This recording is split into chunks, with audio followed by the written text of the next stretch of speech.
Hi friends, good morning friends. ఏం చేస్తున్నారు friends? పనులైనయా? చాయ్ తాగలే friends? మేమైతే ఇంకా చాయ్ తాగలేదు ఫ్రెండ్స్. ఇప్పుడే చాయ్ పెట్టుకొని తాగుతున్నాం ఫ్రెండ్స్. మొత్తం పనిగా ఉందైతే నేనైతే చాయ్ తాగాను ఫ్రెండ్స్. ఇవాళనైతే ఇంకా చాయ్ తాగలేదు. కొడుకైతే స్కూల్కి వెళ్ళండు, ఆయనైతే పనిలోకి వెళ్ళండు ఫ్రెండ్స్. నేనైతే పప్పు టమాటా కూర అయితే వండుతున్నా ఫ్రెండ్స్. ఏదైనా కూర వండింది ఫ్రెండ్స్. పప్పు అయితే వండుతున్నా ఫ్రెండ్స్.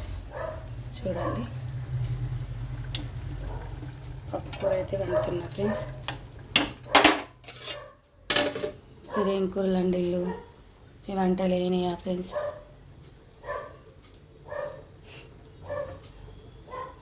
వాళ్ళైతే బాక్స్ అయితే తీసుకెళ్ళి ఫ్రెండ్స్. వంట అయింది. పప్పు టమాటా కూర అయితే వండాను ఫ్రెండ్స్. బాక్స్ అయితే తీసుకెళ్ళిండ్రు. కొడుకు అయితే స్కూల్కి వెళ్ళిండు ఫ్రెండ్స్. ఇంకా ఇవాళ శుక్రవారం కదా ఫ్రెండ్స్, ఇంకా పూజ కాలేదు. ఇప్పుడే చాయ్ తాగుతున్నా ఫ్రెండ్స్. మీరు చాయ్ తాగిలా ఫ్రెండ్స్? నేనైతే ఇప్పుడే చాయ్ తాగుతున్నా. మీ పనులు అయినాయా? మీ పూజ అయిందా? మీరు చాయ్ తాగిలా తాగలేదా? కామెంట్ బాక్స్లో కామెంట్ చేయండి friends. Please friends, support friends. Bye మరి.